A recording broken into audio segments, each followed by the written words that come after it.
Hello. हाँ मैंने join कर ली।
पैसा पैसा खान लगो पैसा के खान के भी होते घर में होना और बाहर भी होते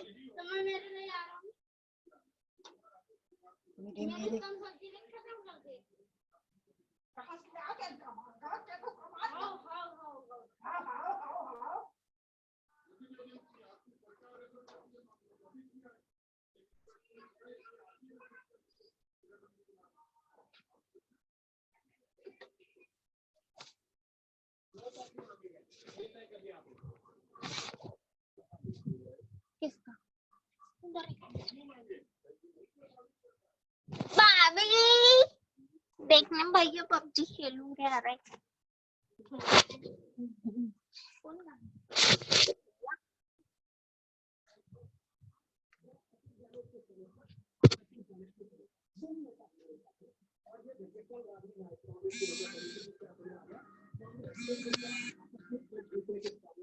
हेलो हेलो व्हाट्सएप कॉल।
अब साउंड आया?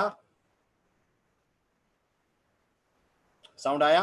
ओके। तो मैंने कहा था हमारा इफ स्टेटमेंट कंप्लीट हो गया है। We have completed if statement. अब अपन स्टार्ट करते हैं next chapter and that is the switch statement. शुरू करें? चलिए, सबसे पहले बात करते हैं स्विच के सिंटेक्स की। उससे भी पहले ध्यान से सोचिए और मुझे बताइए, आपने सी में आज तक जितने भी प्रोग्राम बनाए जिनमें आपको कंडीशंस चेक करके काम करना पड़ा हो, उसमें आपने अभी तक क्या यूज करा है? फटाफट आंसर दीजिए। ऐसे जितने प्रोग्राम आपने अभी तक बनाए जिनमें आपने कंडीशंस चेक करके काम करा है, उसमें अभी तक आपने क्या यूज करा है? वेरी गुड, आपने उसमें अभी तक यूज करा है इफ स्टेटमेंट। सही कह रहा हूं? आपने इफ लगाकर ही काम करा है। गुड। अब आज से हम पढ़ने जा रहे हैं, अगर हमें यही काम इफ के बिना करना पड़े, विदाउट इफ करना पड़े, तो सी लैंग्वेज में इसको करने का प्रोविजन क्या है। यानी आज से आने वाले 2 दिन तक हम इफ के ऑल्टरनेट्स पढ़ेंगे। ठीक है? अब अभी ये मत सोचिएगा कि सर जब इफ है तो ऑल्टरनेट क्यों पढ़ रहे हैं। ऑल्टरनेट क्यों पढ़ रहे हैं उसका जवाब अगले लेक्चर में देखेंगे अपन। आज पढ़ लें, कंपैरिजन करेंगे अगले लेक्चर में। तो इफ का पहला ऑल्टरनेट है जो हम शुरू कर रहे हैं वो है स्विच। स्टार्ट करें?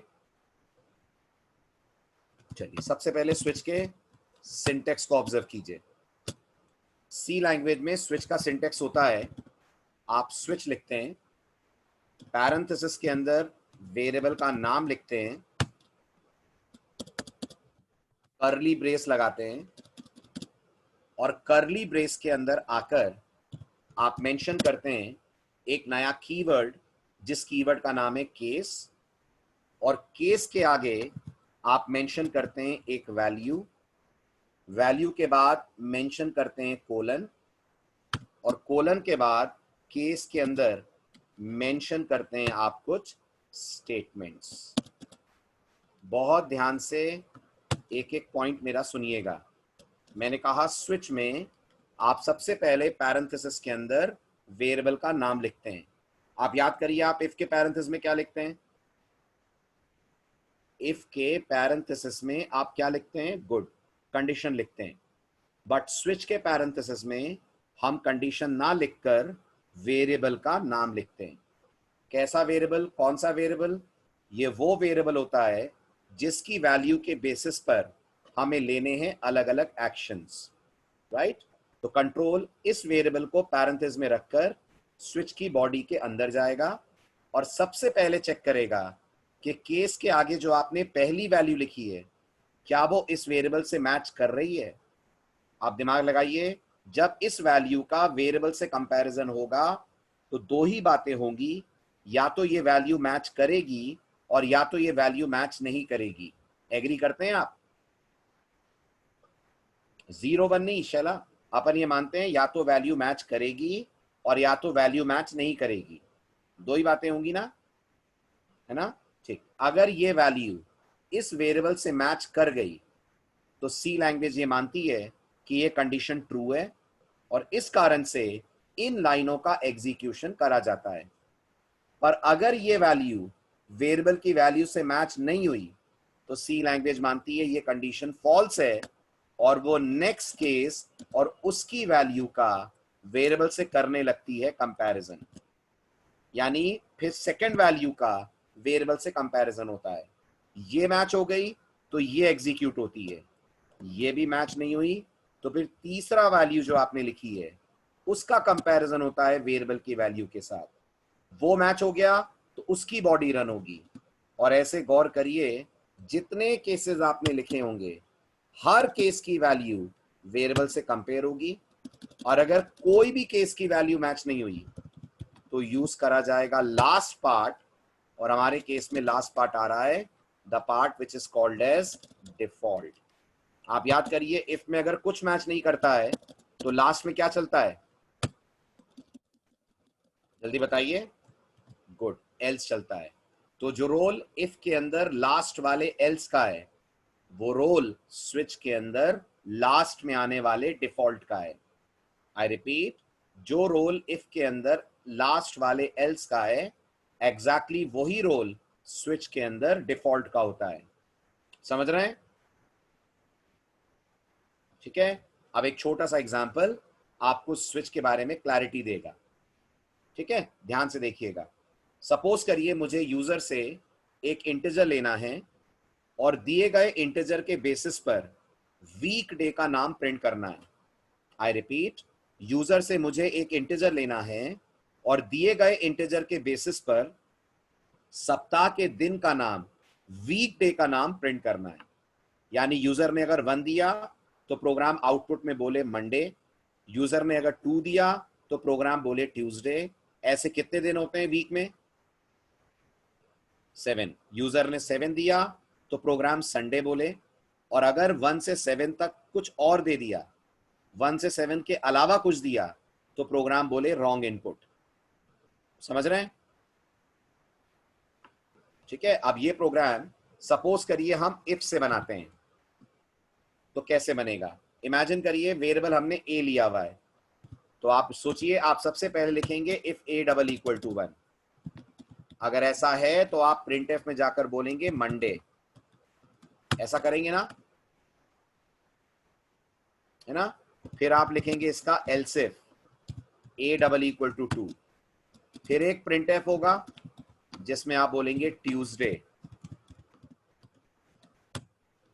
होगा। फिर आएगा एक एल्स इफ जिसमें आप लिखेंगे ए डबल इक्वल टू 3। फिर आएगा प्रिंट एफ जिसमें आप लिखेंगे वेंसडे।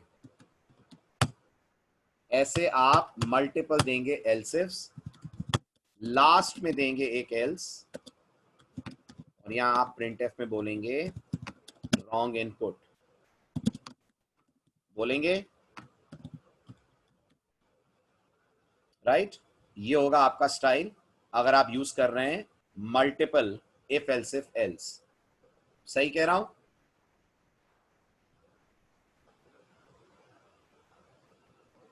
ठीक, आप इसी काम को अगर मैं आपसे कहूं हमें स्विच से करना है तो गौर कीजिए कैसे करेंगे। तो हम लिखेंगे स्विच, स्विच के बाद लगाएंगे पैरेंथेसिस, पैरेंथेसिस के अंदर आ जाएगा वेरिएबल का नाम जो हमारे केस में है ए। करेक्ट? ठीक है, इसके बाद आएगा नया कीवर्ड केस, और केस के बाद जो आप ए में वैल्यू एक्सपेक्ट कर रहे हैं, तो हम कौन सी वैल्यू एक्सपेक्ट कर रहे हैं बताइए? 1, शाबाश। तो हम यहाँ लिखेंगे केस 1 और ध्यान दीजिएगा केस और 1 के बीच में स्पेस है। ध्यान दीजिएगा केस और 1 के बीच में स्पेस आ रही है, सिंगल वर्ड की तरह मत लिखिएगा इसको। क्या करेंगे केस 1 की बॉडी में बताएं?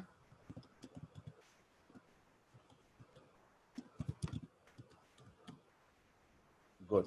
केस 1 की बॉडी में अपन लिख देंगे मंडे, बिल्कुल ठीक। फिर आएगा केस 2, राइट। केस 2 में आप लिखेंगे प्रिंटफ ट्यूसडे। और ऐसे कितने केस बनेंगे इस एग्जाम्पल में? 7 केसेस।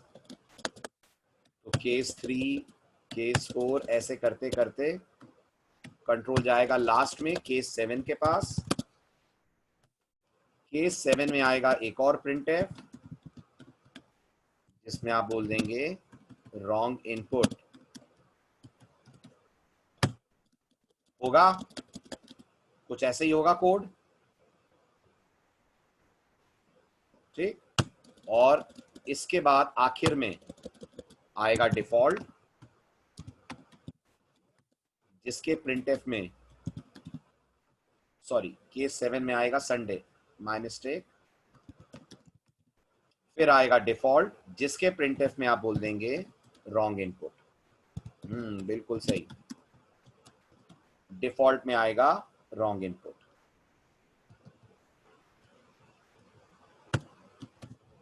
ये है इस स्विच का करस्पॉन्डिंग इफ और इसका करस्पॉन्डिंग स्विच। आया कंपैरिजन स्विच और इफ में समझ? ठीक है। अब आप कंपेयर करें तो आपको दो बातें स्विच में बेटर लगेंगी। नंबर 1, इफ में कंडीशन हमें लिखनी पड़ रही है। इफ में कंडीशन हमें लिखनी पड़ रही है a double equal to 1, a double equal to 2 complete. Switch के अंदर ये कंडीशन अपने आप आपके लिए लिख रहा है कंपाइलर, आपको एक कंडीशन लिखने की कोई जरूरत नहीं है। पहला बेनिफिट। दूसरा बेनिफिट, स्विच के अंदर आपको सिर्फ वेरिएबल का नाम लिखना है एक बार, जबकि इफ में कितनी बार लिखना है? 7 बार। आपने 7 कंडीशंस बनाई हैं तो वेरिएबल का नाम भी लिखा जा रहा है इफ में 7 बार। ठीक है। बस स्विच में एक छोटी सी प्रॉब्लम है, ध्यान दीजिए, स्विच में बस एक छोटी सी प्रॉब्लम है। कौन सी प्रॉब्लम? गौर से सुनिएगा। जब आप इफ लिखते हैं और मान लीजिए फर्स्ट कंडीशन ट्रू हो जाती है, इफ में मान लीजिए फर्स्ट कंडीशन हमारी ट्रू हो जाती है, तो क्या कंपाइलर एल्स इफ वाले पार्ट को चेक करता है? नहीं करता है, राइट। कंपाइलर इफ के ट्रू होने के बाद सीधा इफ की बॉडी से बाहर निकल जाता है, यस और नो, है ना। लेकिन अनफॉर्चुनेटली स्विच में ऐसा नहीं हो पाता। अनफॉर्चुनेटली स्विच में ऐसा नहीं हो पाता। मतलब अगर केस 1 ट्रू है तो भी मंडे लिखने के बाद कंपाइलर केस 2, केस 3, केस 4 सब पे जाता है। और ऑब्वियस सी बात है, अगर वो केस 2, 3, 4 सब पे जाता है तो ये वेस्टेज ऑफ टाइम होगा, अननेसेसरी प्रोग्राम का एग्जीक्यूशन टाइम बढ़ेगा। एग्री करते हैं?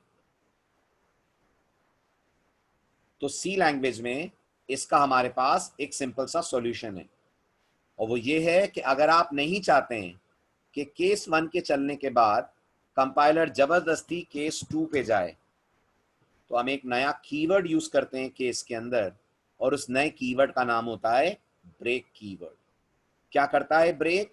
ब्रेक वही करता है जो इसके नाम से समझ में आ रहा है, ये एग्जीक्यूशन के फ्लो को ब्रेक कर देता है। कब? जब केस 1 चलेगा तब। यानी अगर केस 1 ट्रू हुआ तो कंपाइलर फर्स्ट लाइन चलाएगा, सेकेंड लाइन चलाएगा, और थर्ड लाइन पे उसे जैसे ही ब्रेक दिखेगा, अंदाजा लगाइए कहां जाएगा कंट्रोल? अंदाजा लगाइए ड्यू टू ब्रेक कंट्रोल कहां पहुंच जाएगा? सीधे पूरे स्विच से निकल जाएगा बाहर, यहां आ जाएगा अगर आपने ब्रेक लगाया तो। करेक्ट। तो इसका मतलब हमें हर केस में ब्रेक देना चाहिए? बिल्कुल। लास्ट वाले में ब्रेक हम लोग छोड़ भी सकते हैं, क्योंकि लास्ट वाले के बाद वैसे भी, डिफॉल्ट के बाद वैसे भी कंट्रोल बाहर आ ही जाएगा। समझ आ रहा है?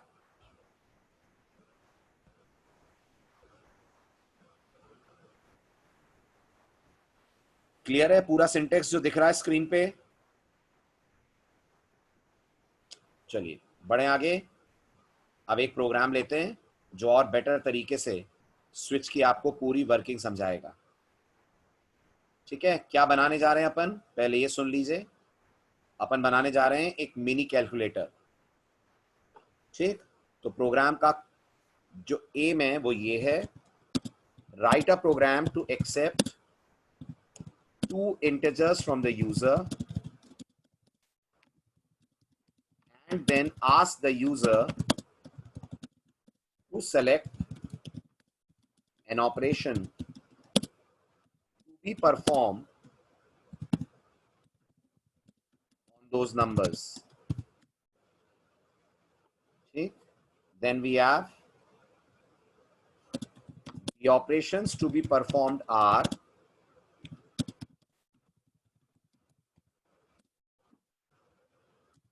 addition, subtraction, multiplication and division. समझ रहे हैं?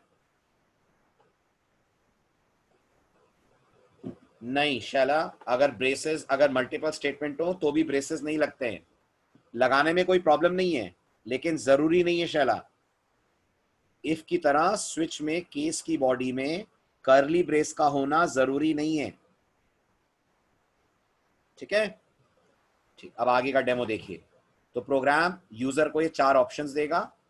फाइनली परफॉर्म द ऑपरेशन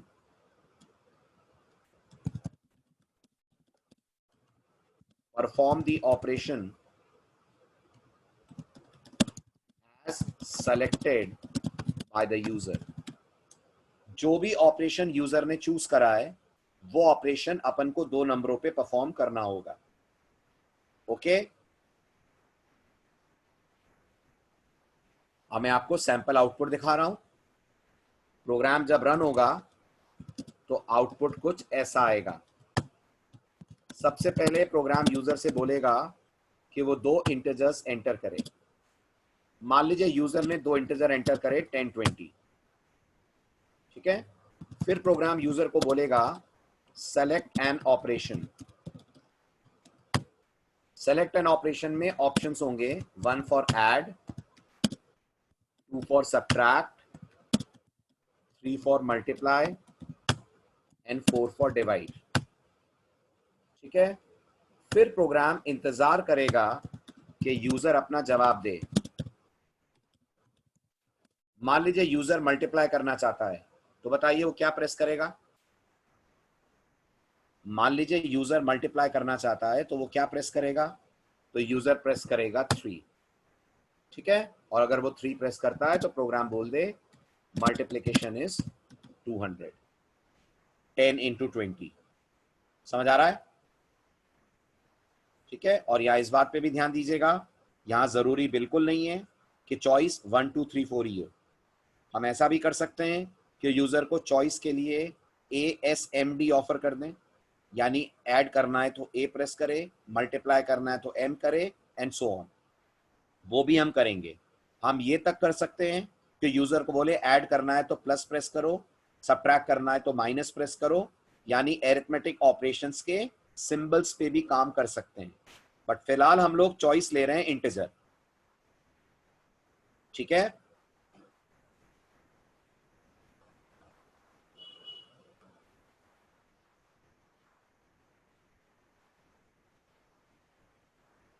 चलें आगे। Done.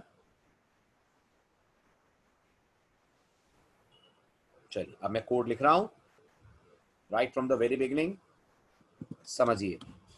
So the first line will be hash include stdio.h, hash include conio.h,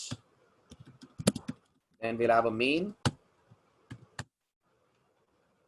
within main integer a comma b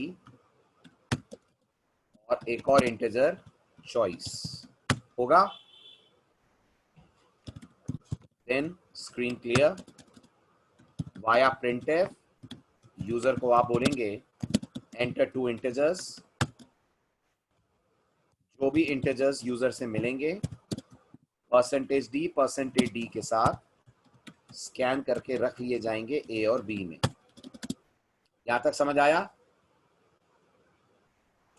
अब आप यूजर को बोलोगे कि वो ऑपरेशन सेलेक्ट करे, select an operation, and selection के लिए आप उसे चॉइसेस ऑफर करेंगे by saying 1 for add, \n2 subtract, another new line 3 multiply, another new line 4 divide। इतना क्लियर?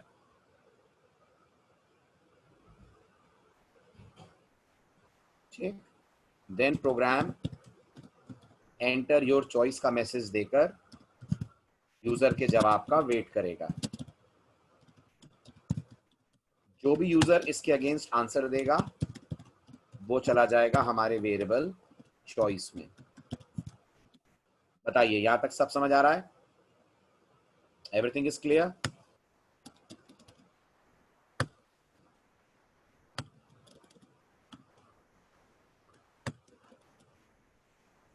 ठीक, अब स्टार्ट होगा स्विच का काम। कौन से ऑपरेशन के बाद? सेकेंड वाले प्रिंटफ में उसके बाद लगाया है ना मैंने। हाँ, यहां पर ना, हाँ हाँ हाँ बिल्कुल परफेक्ट। तो यहां एक न्यू लाइन आएगा। ठीक, यही वाला कह रहे थे।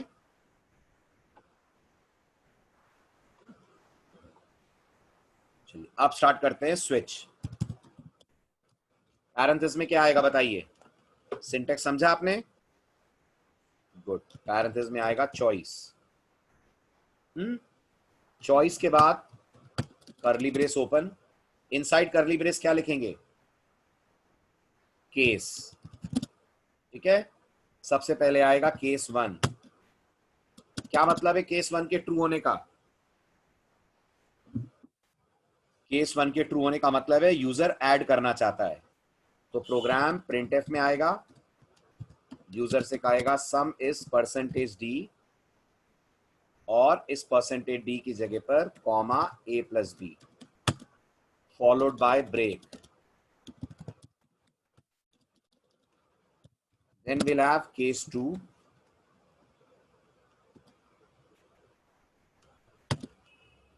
another printf, यहां आ जाएगा difference is %d comma a-b break. फिर आएगा case 3, another printf, multiplication is %d comma a into b, another break। then case 4, printf division is, क्या आएगा केस 4 में? लिखिए तो चैट में। और %f के अलावा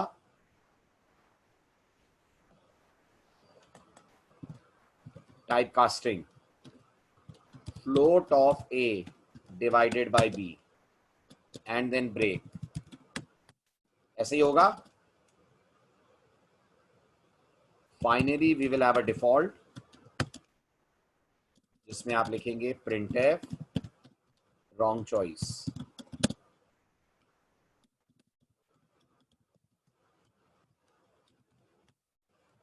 switch 1 and this is closing of main। Tell me, clear है? कोड लॉजिक क्लियर है?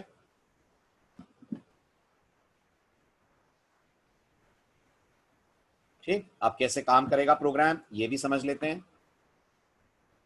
प्रोग्राम शुरू होगा with the declaration of the variables a and b,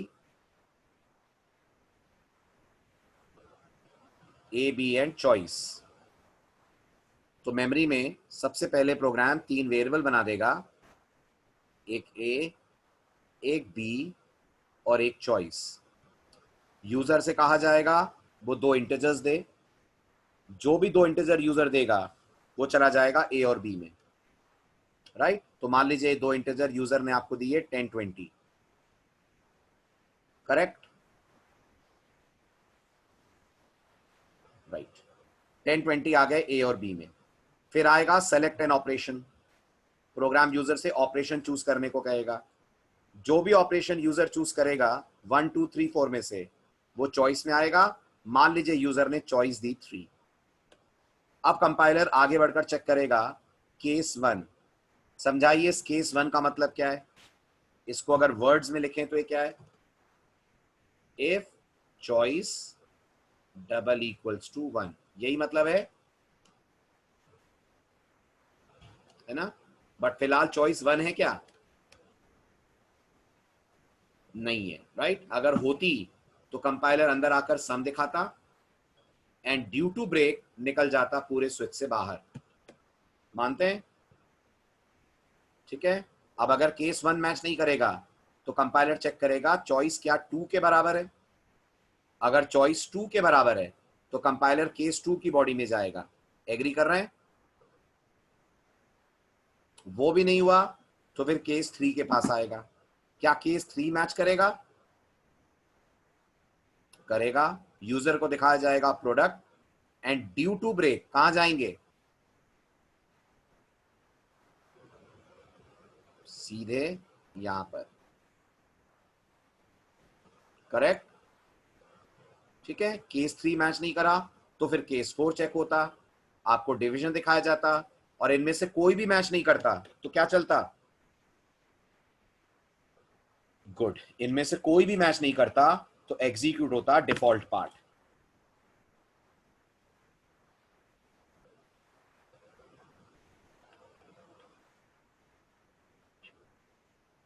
आगे बढ़ू? समझ आ रहा है? ठीक। अब मैंने आपसे कहा था कि हम यूजर से चॉइस कैरेक्टर के फॉर्म में भी ले सकते हैं, है ना। ठीक। बट इससे पहले कि मैं कैरेक्टर फॉर्म में चॉइस लूं, एक बहुत जरूरी बात और डिस्कस करना है अपन को, वो कर लेते हैं। वो ये कि मान लीजिए मैंने किसी भी केस में से ब्रेक नहीं देते हुए सब में से ब्रेक को हटा दिया। अब प्रोग्राम क्या बिहेव करेगा वो मैं आपको बताता हूं। थ्योरी आप चैट विंडो में लिखना। समझ रहे हैं? मैंने हर केस में से ब्रेक हटा दिया है। अब इस प्रोग्राम को रन करने पर आउटपुट क्या आएगा वो मैं बता रहा हूं। थ्योरी आप बताइएगा कि ब्रेक नहीं लगाते हैं तो क्या होता है। अगर यूजर ने आपको मान लीजिए वैल्यू प्रोवाइड करी होती 10 और 5, और सपोज करिए यूजर ने 3 टाइप करा होता, तो प्रोग्राम आपका जवाब देगा मल्टीप्लिकेशन इज 50, डिवीजन इज 2.000000 और रॉन्ग चॉइस। 3 आंसर देकर प्रोग्राम निकल जाएगा ब्लॉक से बाहर। अगर आपने ब्रेक नहीं लगाया तो यही यूजर अगर चॉइस की जगह आपको 3 की जगह 1 देता तो प्रोग्राम आपको दिखाता सम इज 15, सब्ट्रैक्शन इज 5 यानी difference is 5, multiplication is 50, division is 2.000000 और लास्ट में कह देता रॉन्ग चॉइस। क्या सीखा आपने इन 2 एग्जांपल से? ब्रेक नहीं होने पर क्या होता है? What did you learn?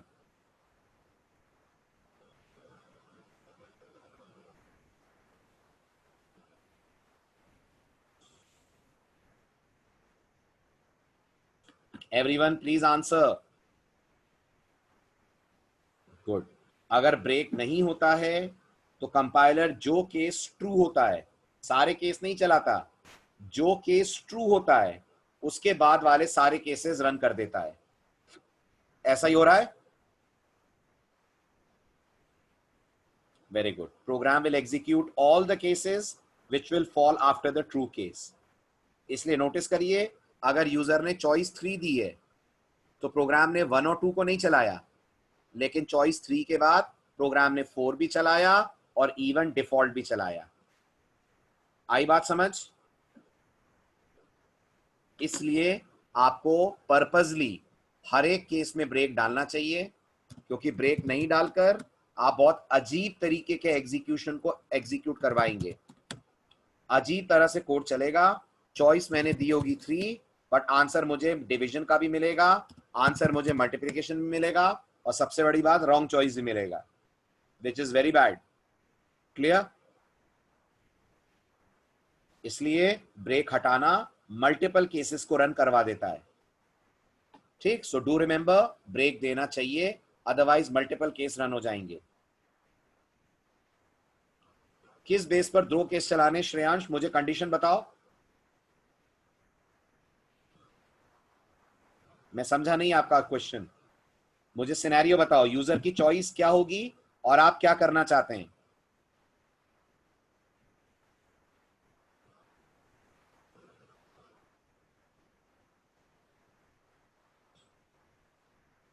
Shreyansh मुझे एग्जैक्ट क्वेश्चन दीजिए। मैं पूछ, 1 मिनट रुको, मैं आपको अनम्यूट करता हूं।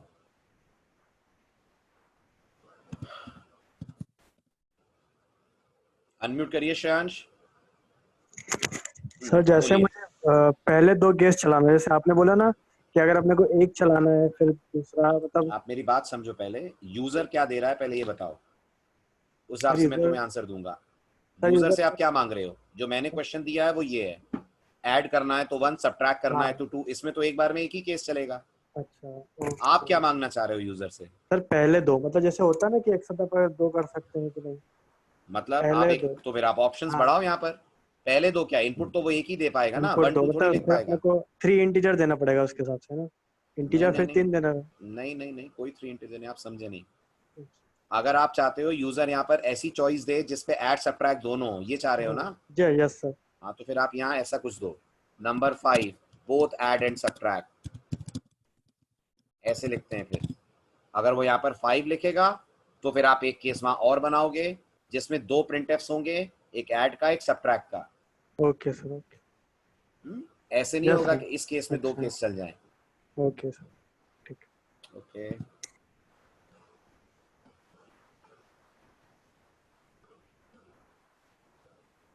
चले आगे।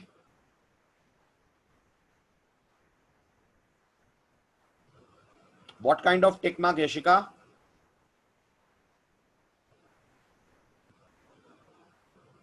Tick mark means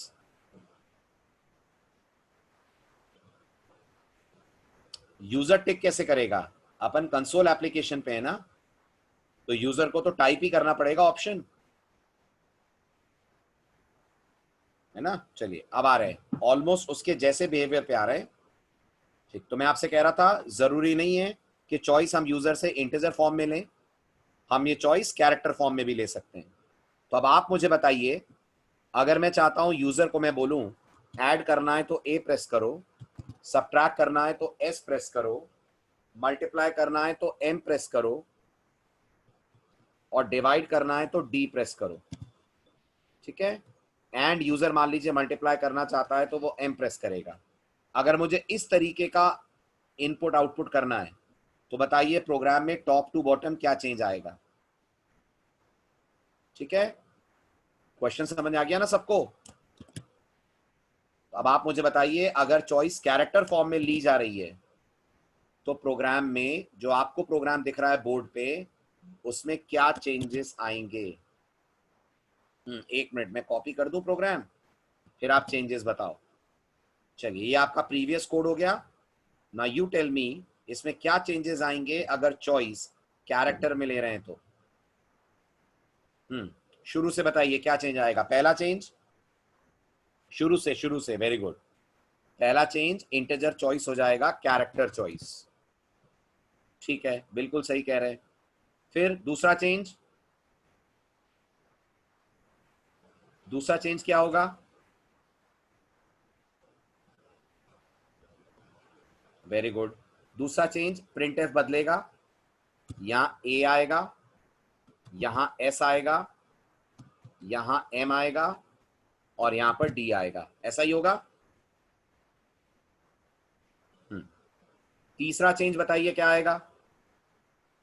गलत गलत गलत, वो चौथा चेंज है जो आप बोल रहे हैं। तीसरा चेंज, चौथा चेंज है जो आप चैट में आंसर दे रहे हैं, परसेंटेज सी ना। तीसरा चेंज आएगा, अभी कल ही पढ़ा है आपने, एफ फ्लश, इतनी जल्दी भूल गए, आएगा ना एफ फ्लश, क्योंकि आप इंटीजर के स्कैनएफ के बाद कैरेक्टर का स्कैनएफ लगा रहे हैं। ये कैरेक्टर का स्कैनएफ होगा ना %C, और कैरेक्टर वाला स्कैनएफ स्कैन कर ही नहीं पाएगा चॉइस, क्योंकि इंटीजर के बाद एंटर आया होगा और बफर में एंटर पड़ा होगा, तो प्रोग्राम उस एंटर को स्कैन करने लग जाएगा। समझ आ रही है बात? ठीक, ओके। तीसरा चेंज आ गया एफ फ्लश, चौथा चेंज आ गया स्कैनएफ में %C, पांचवा चेंज,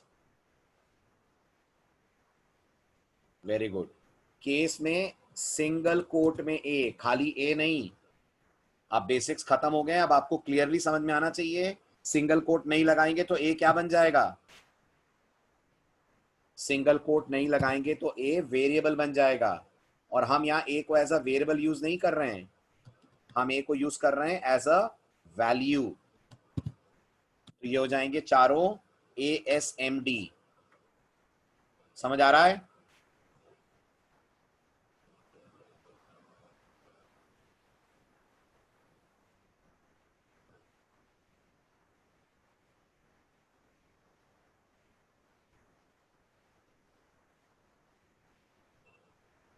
आगे बढ़ूं? क्लियर हुआ इतना?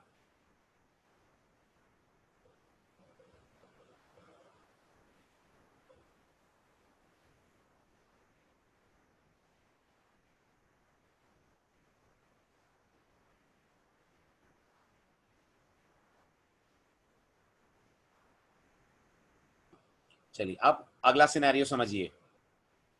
ये बताइए, अपन ने यूजर को ऑप्शंस दिए हैं कैपिटल फॉर्म में चॉइस देने के। क्या होगा अगर यूजर m स्मॉल में दे दे?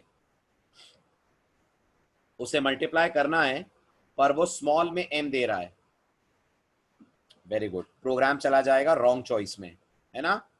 मैं नहीं चाहता हूं कि ऐसा हो, मैं चाहता हूं मेरा प्रोग्राम इतना फ्लेक्सिबल हो कि यूजर कैपिटल या स्मॉल a दे, कैपिटल या स्मॉल s दे, कैपिटल या स्मॉल m या कैपिटल या स्मॉल d दे, प्रोग्राम अकॉर्डिंगली ऑपरेशन परफॉर्म करे।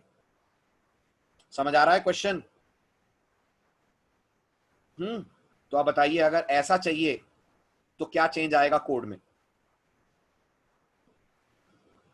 अब आपका दिमाग कहेगा और ऑपरेटर, और मैं बता दूं यहां पर और नहीं लगता, ठीक है? अब यहां पर इस काम को करने के दो ऑप्शंस हैं। पहला ऑप्शन, आप सोचिए जो 4 केस आपने कैपिटल में लिखे हैं वैसे ही 4 केस आप स्मॉल में लिखिए, मानते हैं? बिल्कुल, केसेस बढ़ा दें, ठीक, लेकिन ऐसा करने पर टोटल 8 केस बन जाएंगे ना? 8 केस बन जाएंगे। अब ये बताइए, जो कैपिटल ए के अंदर आप कोडिंग करेंगे एग्जैक्टली वही कोडिंग स्मॉल ए में भी करेंगे? दोनों की बॉडी सेम होगी, राइट। अब अगर केसेस की बॉडी सेम होती है तो सी हमें सलाह देती है हम केसेस को क्लब कर सकते हैं। आई रिपीट, अगर केसेस की बॉडी सेम होती है तो सी हमको सलाह देती है हम केसेस को क्लब कर सकते हैं। सुनिएगा ध्यान से, क्लब का मतलब क्या है मेरा। अगर आपको कहना है स्विच चॉइस, राइट, और आप कहना चाहते हैं केस सिंगल कोट में ए, तो यहां पर आप लिख रहे हैं printf sum is %d comma a plus b break,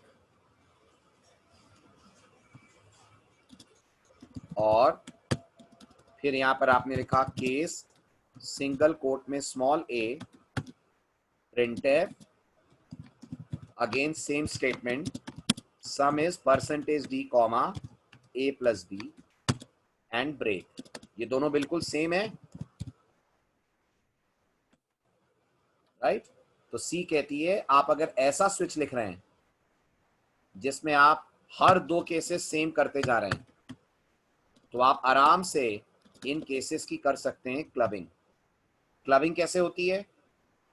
ध्यान दीजिए, क्लबिंग ऐसे होती है, आप लिखेंगे स्विच, पैरेंथेसिस में आएगा चॉइस, अंदर आएगा केस, सिंगल कोट में कैपिटल ए, और इसी के साथ में केस सिंगल कोट में small A.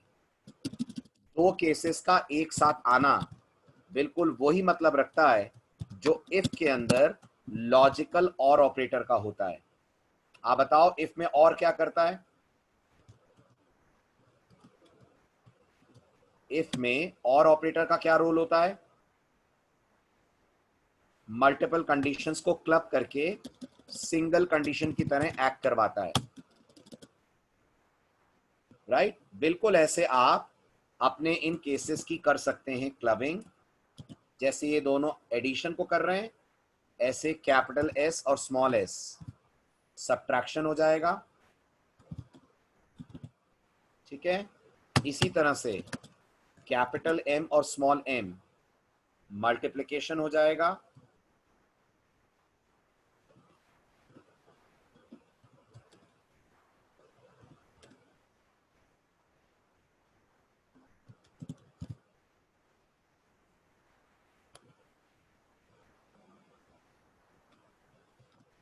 right? And like this, we'll have two cases clubbed together to represent division. Capital D and small d together will represent division. Are you getting this? Are you able to understand?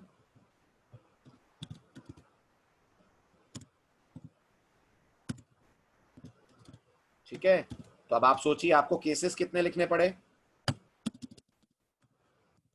Cases लिखने पड़े आपको 4। Possibilities आपने handle कर ली 8। सही बोल रहा हूं? 4 case लिखकर 8 पॉसिबिलिटीज आप हैंडल कर रहे हैं। और ऐसा जरूरी नहीं है कि आप 2 ही क्लब करें, आप जितने चाहें उतने केस क्लब कर सकते हैं। एक बात। दूसरी बात, इन्हें वर्टिकली लिखना भी जरूरी नहीं है, आप ऐसे भी कर सकते हैं, केस ए और इसके साइड में केस ए।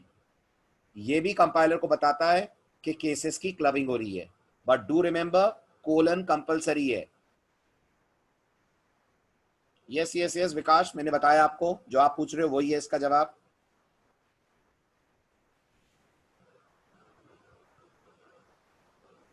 समझ आया?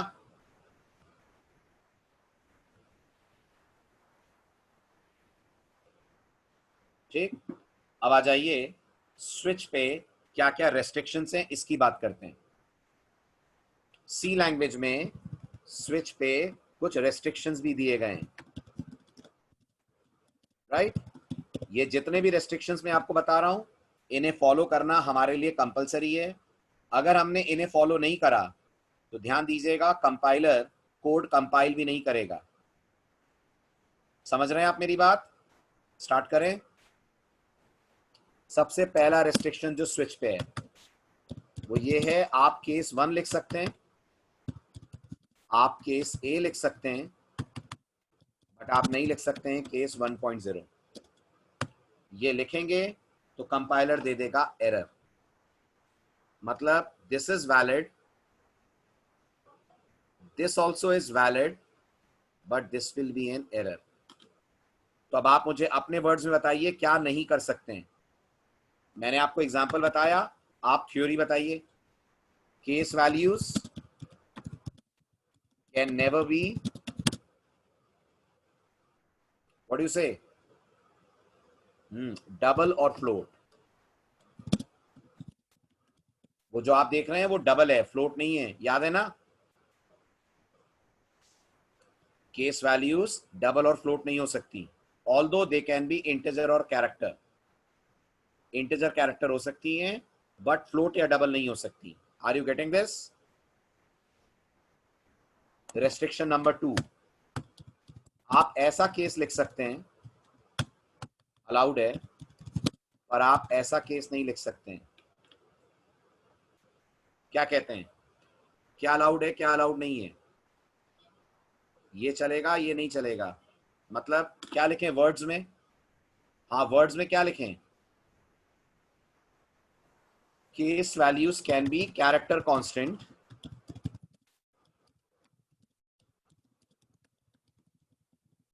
okay, they can be character constant or integer constant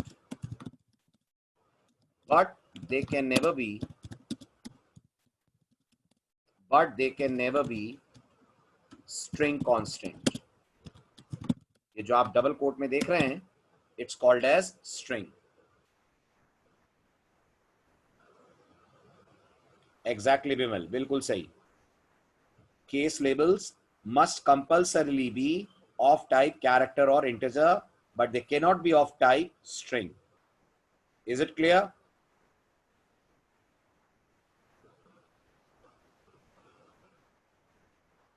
Good. Restriction number 3. ध्यान दें प्लीज. Restriction number 3. आपने लिखा केस 1, आपने लिखा केस 2, बिल्कुल वैलिड है, कोई दिक्कत नहीं है इसमें. बट इमेजिन करिए आपके पास प्रोग्राम में दो वेरिएबल्स हैं x और y, एंड लकीली उनकी वैल्यू भी 1 और 2 है. लकीली उनकी वैल्यू भी 1 और 2 है. आपको लगा हम प्रोग्रामिंग में वेरिएबल लिखते हैं तो कंपाइलर हमें उसकी जगह वैल्यू तो दे ही देता है, तो आपने इसकी जगह लिखना शुरू करा केस x और y. ये लिखेंगे आप और कंपाइलर दे देगा एरर. याद रखिए, this is okay, this is acceptable, but this is strictly prohibited. अपने वर्ड्स में बताइए क्या नहीं कर सकते. We can not, very good, we can not write और use variables as case values. आप वेरिएबल्स को केस वैल्यूज के तौर पे यूज नहीं कर सकते. Right? These case values must compulsorily be constants. Clear है? केस वैल्यूज हर हाल में कांस्टेंट्स होनी चाहिए. आप वेरिएबल्स नहीं ले सकते.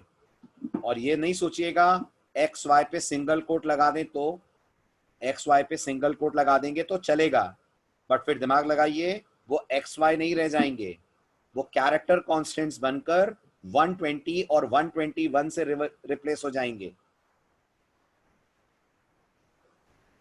समझ आया? आगे बढ़ूं? Third rule clear?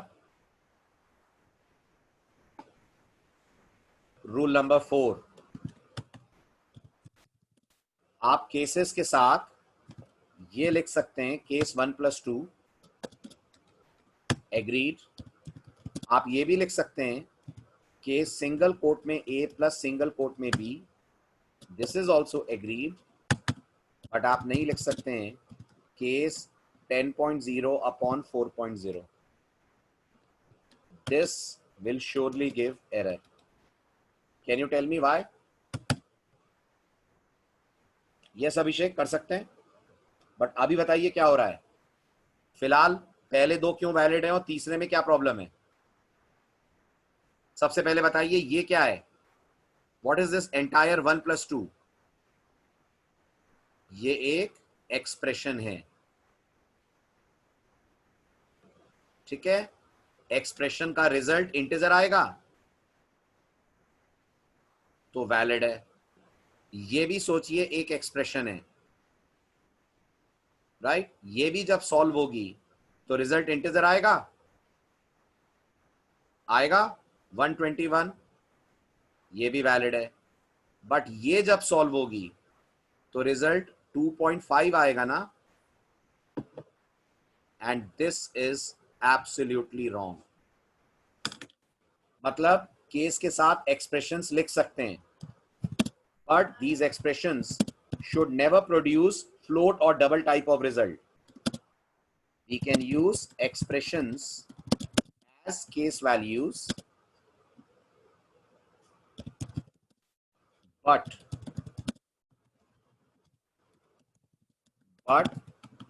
these values must be integer or character constants and not float or double constant. समझ आया? Drawback number 4, drawback number 5, yes Bimal we can do that, but उसके लिए हमें केस के अंदर स्विच लिखना पड़ता है. We cannot write switch inside switch. We can write another switch inside case of outer switch. Okay?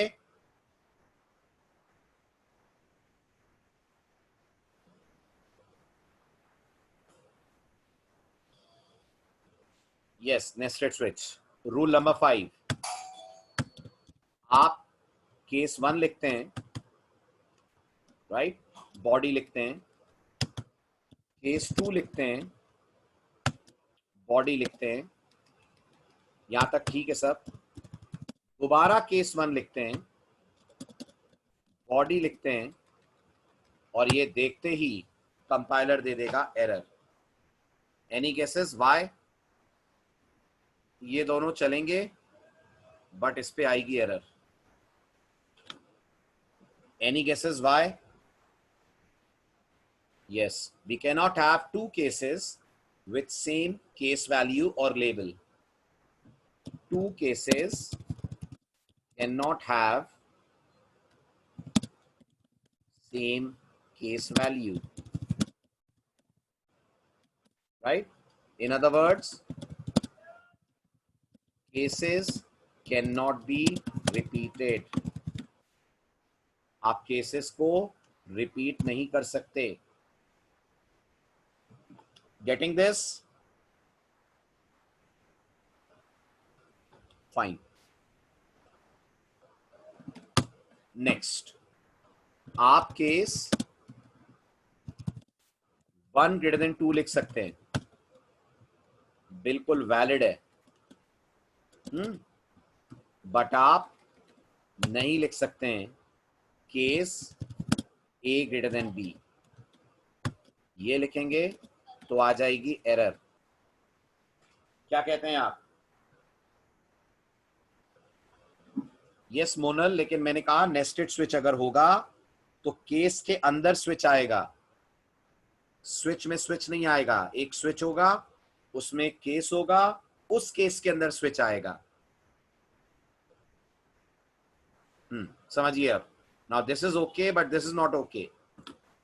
क्या कारण है? क्या बोलेंगे आप जवाब? Very good. Case values can never contain variables as a part of any expression. ठीक है? Case values में किसी भी हालत में वेरिएबल्स अलाउड नहीं है. एक बात. दूसरी बात, ये 1 greater than 2 क्या बन जाएगा? Can you tell me? ये 1 greater than 2 क्या बन जाएगा? Can you tell me? Very good. ये एक्चुअल में सॉल्व होकर केस 0 होने वाला है, क्योंकि 1 greater than 2 एक कंडीशन है. कंडीशन का रिजल्ट अपने आप में फॉल्स है, और फॉल्सिटी सी में रिप्रेजेंट होती है विद 0. रहेगा याद? ठीक है. अब आज आपको फर्स्ट टाइम मैं कोई प्रोग्राम नहीं दे रहा हूं. आज आपको कुछ रिसर्च करके ढूंढ के लाना है. बिल्कुल लिख सकते हैं यशिका, सिंगल कोट में A greater than single quote B बिल्कुल वैलिड है, क्योंकि वो कैरेक्टर कॉन्स्टेंट्स हैं. ठीक है. अब आपको क्या ढूंढ के लाना है वो सुन लीजिए. अब आप जब परसों आएंगे तो मुझे आप में से हर एक से इस सवाल का जवाब चाहिए. Which amongst switch and if is better and why. ठीक है. और ढूंढिएगा, अपने मन से मत सोचिएगा. ओके. सर्च करिएगा, आंसर मिलेगा. और सर्च कहां करेंगे? ढंग की किताब में या गूगल पे.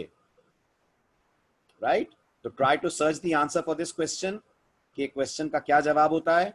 और जब आप नेक्स्ट लेक्चर में आए तो मुझे आपसे जवाब चाहिए स्विच और इफ में कौन बेटर है और क्यों बेटर है. Try to find out. This is a very important question. Try to find out the answer for this question. अगला लेक्चर इसी से स्टार्ट होगा हमारा. ठीक है. कहीं भी कर लीजिए, याहू कर लीजिए, गूगल कर लीजिए, डक डक गो पे कर लीजिए, कहीं भी कर लीजिए। चलिए स्क्रीनशॉट्स ले लें।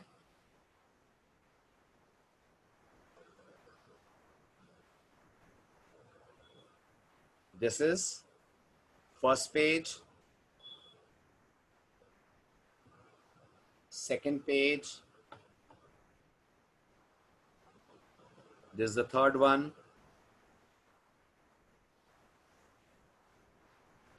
fourth,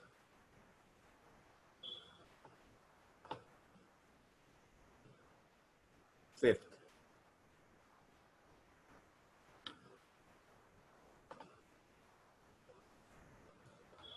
sixth,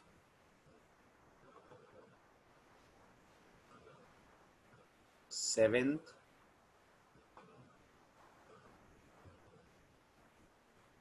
eighth, and the last one is ninth. Complete. ठीक है, आइए नेक्स्ट लेते हैं फिर से आगे। चलिए बाय बाय, टेक केयर।